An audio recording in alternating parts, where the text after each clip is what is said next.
Hello and welcome back to On the Brink with Castle Island. I'm Nick Carter. Today we're sitting down with Josh Mandel, who is running for U.S. Senate in the state of Ohio. We've sat down previously with Blake Masters, also a pro-Bitcoin candidate, and Josh is no exception here. He's strongly pro-Bitcoin. He once tweeted, "Ohio must be a pro-God, pro-family, pro-Bitcoin state." I wanted to investigate this, so we got Josh on the show to talk about what it means to be running on a pro-Bitcoin platform. Josh does have some credentials here. Under his tenure as state treasurer, Ohio is the first state to ever accept Bitcoin for tax payments. He also did great work with the Ohio State Checkbook Initiative. Today we cover his platform, why he's running for office, how he intends to advance Bitcoin in the Senate, and why we need more champions desperately in Congress today. Let's dive right into the episode.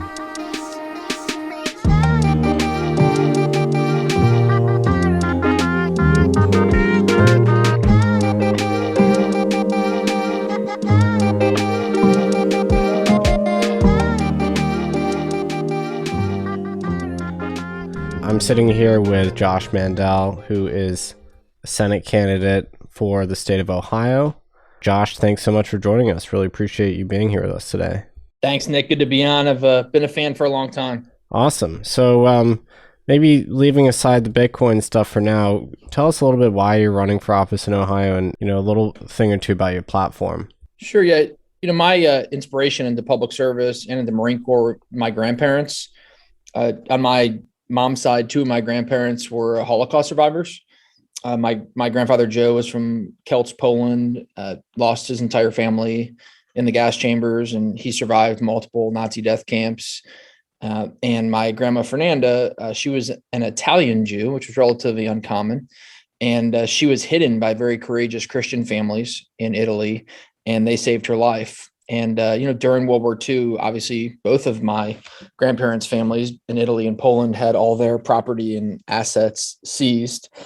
And on one side, family members murdered. At the very same time, my grandfather on my dad's side from Cleveland, Ohio, he was serving in the United States Army Air Corps. And so when I was growing up in the Cleveland area, my grandparents really hammered into me that I wouldn't be here were it not for the U.S. military and the United States of America liberating Europe and that network of courageous Christians saving my grandmother.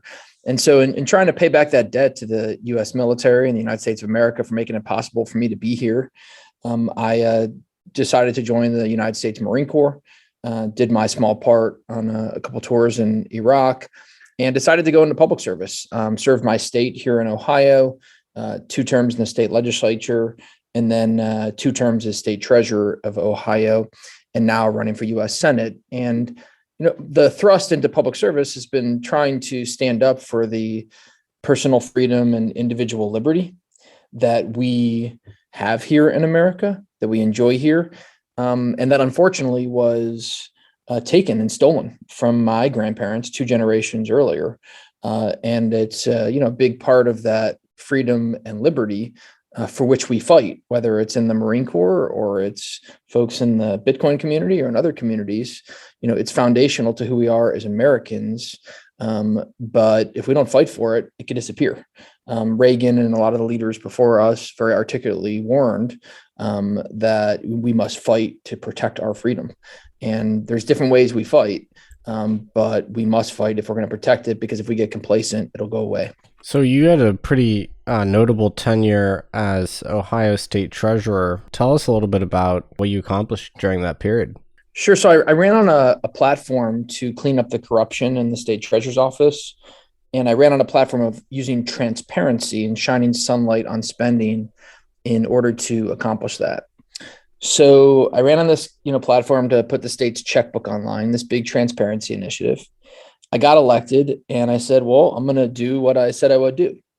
So I got elected same time as Kasich was elected governor.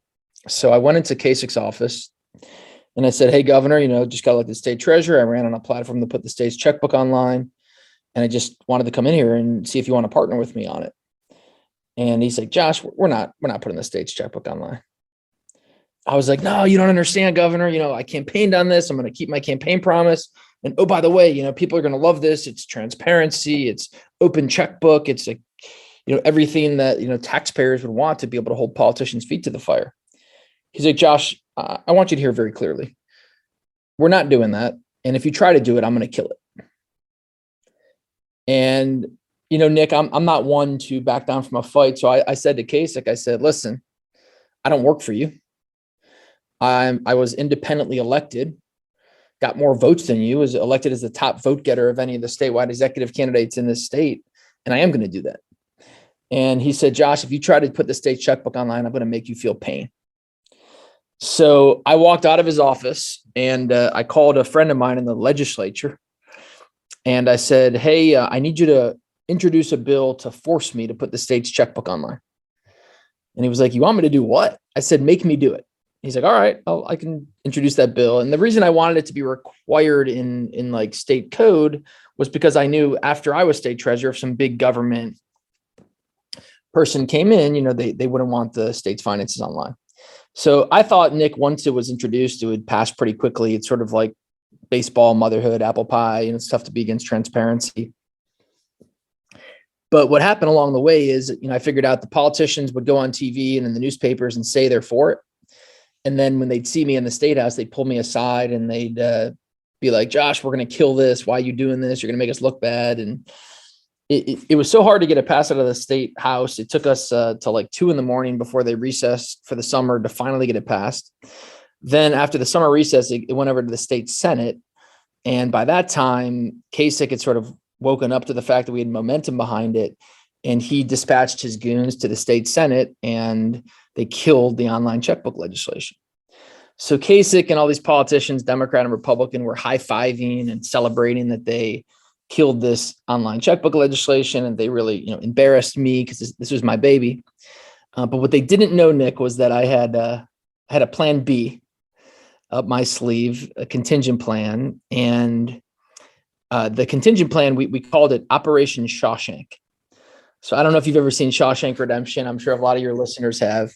There's that scene at the end of Shawshank Redemption when the warden comes in after the prisoner escapes and he's ticked off and he's trying to figure out where the prisoner went. And he throws that pebble against the wall. And instead of it bouncing against the wall, it goes through that poster. And they peel back that poster and they see for 20 years, the prisoner, Andy Dufresne, was just every day chipping away just a little at that wall. And that's what we were doing. We were concurrently, while we were trying to get the online checkbook legislation passed, we were also chipping away at that wall and just slowly building it every day. And so about a week after Kasich and the politicians killed the online checkbook legislation, I just launched it anyway. And I launched ohiocheckbook.com, put online $690 billion of state spending, everything from $2 for a pack of pencils to millions of dollars for road contracts and everything in between. Kasich went apoplectic. The politicians went apoplectic. They hated it, but the taxpayers loved it. And it was so popular that we earned Ohio the #1 ranking in America for fiscal transparency. And around that time, I started talking with a lot of folks who were, mostly libertarians and limited government types throughout the country, but especially those involved with tech. And they loved what I did in the transparency space. And they said, you should start paying attention to Bitcoin. So this was 2014. And I sort of became like a closet Bitcoin enthusiast back then. And, in Ohio at the time, no one was really talking about it much, especially if you were in public office. But I learned more and more and developed into a Bitcoin maximalist and educated myself. And then in 2018, when I was state treasurer, I walked in the office and I told my senior staff, I said, I'm not asking you this, I'm telling you this. I said, we're going to make Ohio the first state in America to allow taxpayers to pay taxes with Bitcoin. And my staff was like, we're going to do what? And I said, we're going to do that. If anyone's not on board, walk out of the room, but we're going to do it. And so we created this secret compartmentalized operation in our office. And we built a website called ohiocrypto.com. And we ended up launching it in 2018. Not by design, but by coincidence, we launched it in a bear market. It was a tough time for Bitcoin. It was at one of the times when, Jay Clayton and Jamie Dimon were going on CNBC and Fox Business and all these shows and just sort of crapping on Bitcoin and basically, making the argument that it was fake and that it was not legitimate and it wasn't normal. And they were just sort of trying to put a nail in the coffin. And so as Clayton and Dimon are doing that on TV, here comes me, the state treasurer of the seventh largest state in the nation. And I come with a message that's totally counter to Jamie Dimon, totally counter to Jay Clayton. And I say, yes, Bitcoin is legitimate. And it is so legitimate that we are going to recognize it for purposes of paying taxes in the seventh largest state in the nation. And by doing that, Nick, I kicked down a door. We made Ohio the first state in America to allow taxpayers to pay taxes with digital assets. And it really kicked down a door, and it opened up, for a lot of governmental entities all around the country. And listen, it's 4 years later now. Frankly, every state should be on board, and most of them still are not. So that's sort of sad. But we started a movement, and over time, more and more will get on board. But for me, like, the importance of it, I believe, was really getting that camel nose under the tent and cracking that window open or kicking down the door and really providing cover and courage for politicians who might not have that same courage gene or leadership gene that I have. And listen, I made a lot of enemies by it. The attorney general and the state auditor and the legislature and the governor were pissed off, but I'm not here in politics to make friends. I'm here to do the right thing. And in my mind, doing the right thing means standing up for freedom and liberty. And if we're going to stand up for freedom and liberty, we got to stand for Bitcoin, because the principles of freedom and liberty are core to Bitcoin and core to the democratization of money. So I think a lot of us believe that Bitcoin values mirror American values. But what is it about Bitcoin that inspires you to make it such a central part of your campaign and your platform? Is it more sort of the sound money side of things, or sort of the censorship resistant payments element, or is it just the whole bundle? Well, it's both those. I mean, both those attract me. Sound money attracts me. Also censorship resistance. But I would say this, you take a step back and sort of zoom out. For any of your listeners who are skeptical about government, for any of your listeners who are cynical about politicians, they should be for Bitcoin. Because I think Bitcoin is the greatest antidote to bad politicians and bad government. Listen, you and I were just at this Bitcoin conference, and you saw hundreds of companies, maybe thousands of companies, spend millions of dollars on sponsorships. Okay. And then if you watched the Super Bowl, you saw companies, different types of crypto companies, exchanges and mining companies, all these different companies spend millions of dollars on Super Bowl ads. And I'm not saying they wasted their money on Super Bowl ads. I'm not saying they wasted their money on sponsorships of conferences, but I will tell all of them, and I said this at the conference and the panel I did, the most powerful advertisement for Bitcoin just happened. Definitely the most powerful advertisement in my mind since Bitcoin has come into existence. And I think it'll be the most powerful advertisement for Bitcoin in a very long time. And the name of the advertiser is Justin Trudeau. Because what happened in Canada was the collusion of big government, big banks, and big tech to seize the assets of middle class, working class, truck drivers, and families. And if that's not the most powerful advertisement for why we should embrace and advance the cause of Bitcoin, I don't know what is. And remember what big government, big tech, and big banks colluded to do. It wasn't in China. It wasn't in Russia. It wasn't in Venezuela. It wasn't in Iran. It was in Canada. And when you think of authoritarianism and you think of dictators who kill and disappear oppressors, you think of Xi in China. You think of the mullahs in Iran. You think of what's happening and has happened over the years in Venezuela. You think of a lot of countries in the Middle East and Africa that mutilate their people, that like I said, turn the word disappear into a verb. They just disappear people but it wasn't those countries where this happened. It was Canada. And I believe what happened in Canada was a beta test for what big government, big tech, and big banks would love to do in America. And don't think for 1 second that Trudeau did not check with Washington, D.C. I guarantee you he would not have done that without checking with Washington, D.C. first. And I'm sure the Biden administration said, you know what? Why don't you try that? We'll see how it goes. And if he would have fully gotten away with it, you would have already seen Biden doing it here. Because that's what they want, whether it's Biden or it's Elizabeth Warren or these others, like they want big government because big government, there's a relationship with government and people. When government is big, we as people are small. But when we can make government limited in size and scope, we can make people big. And that's it. And like when you look at the folks like Elizabeth Warren or others in Washington who want big government, they don't want individuals to be big, meaning they don't want individuals to have power and control over their families, their kids, their finances, their life. And listen, I don't want to like go on a big tangent about COVID and masks and all that stuff, but like I personally think that was all about power and control. And a lot of the same people that advance the cause of government power and control during COVID are the same ones that are against Bitcoin, and it's not by coincidence. Totally.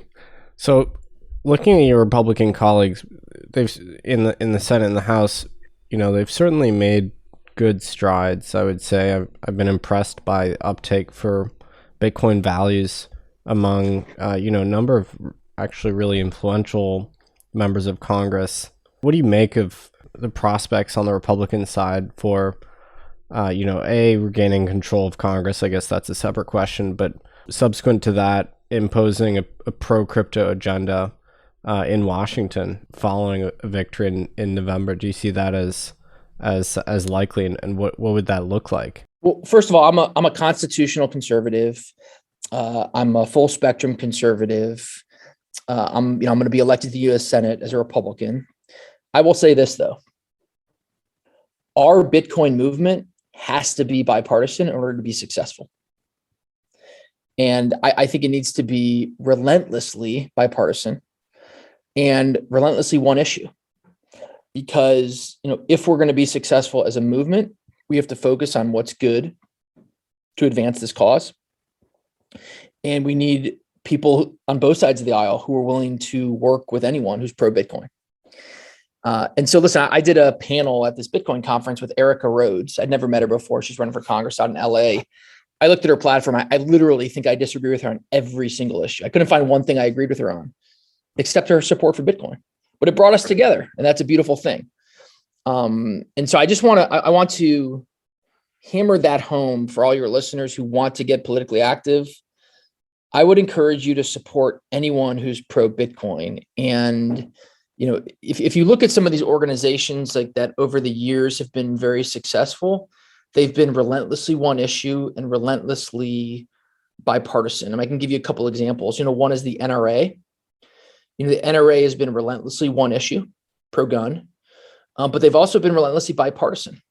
And, while they end up supporting more Republicans and Democrats, you will watch when they support Democrats, they support them very strongly.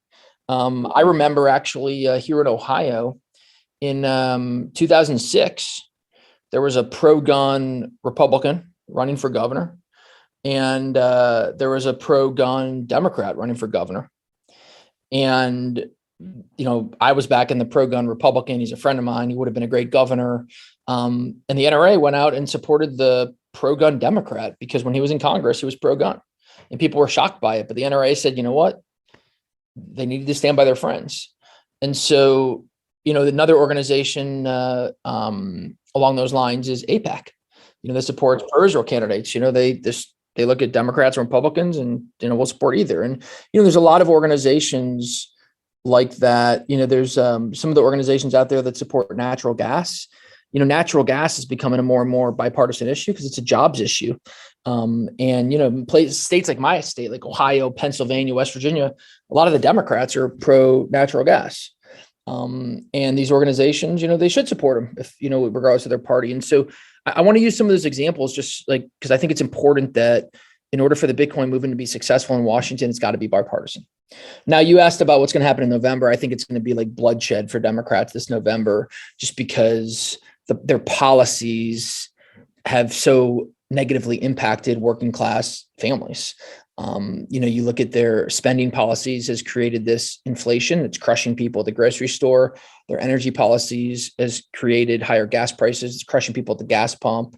And I think in general, when I talk to just moms and dads around Ohio, around my state, they feel that like the big handed government's just gone too far in trying to teach their kids things that don't belong in the classroom. And I think moms and dads are like, wait a second.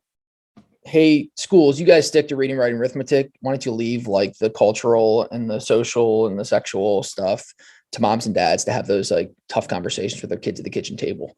And so I think because, just government at all levels has gone so far, I think you're going to see a huge swing in the pendulum this November, and you're going to see Republicans take over the House and the Senate because the voters are going to say we need a check and balance on these crazy liberal policies. But I have a primary to win before that. So if you want, I could talk about that because that's actually coming up in a couple of weeks. Yeah, it's certainly a tight one. Tell us about where you stand there and how Bitcoiners can help. Sure. So the good news is the pro-Bitcoin candidate for U.S. Senate in Ohio, me, Josh Mandel, I'm winning. And so the election is in 2 weeks. I'm in the lead. That's the good news.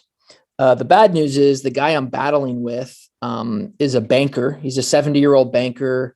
He literally has never mentioned Bitcoin. I don't think he understands it. And he's very wealthy and put $15 million of his own money into the race. And so we're winning, but it's tight. And it's sort of developed into a two-man race between me and this banker named Mike Gibbons. And like, in order to win, we need to fully fund our advertising for the rest of the campaign. I would say our advertising is relatively strong in Cleveland and Columbus and Dayton. It's not nearly as strong in Cincinnati and Toledo and Youngstown and some other areas. And so we're at the point now with our campaign that we're pretty much out of money. So every dollar that comes in just goes in one end and out the other. And so any support that your listeners could provide, it'll be immediately used to project our message of standing up for individual liberty and personal freedom and limited government and the issues we care about, important for our country. And so our website's pretty easy. It's joshmandel.com, joshmandel.com. I think I'm the only U.S. Senate candidate in America, Democrat or Republican, where it says pro-Bitcoin on my Twitter and on my website, because I'm very proud of it.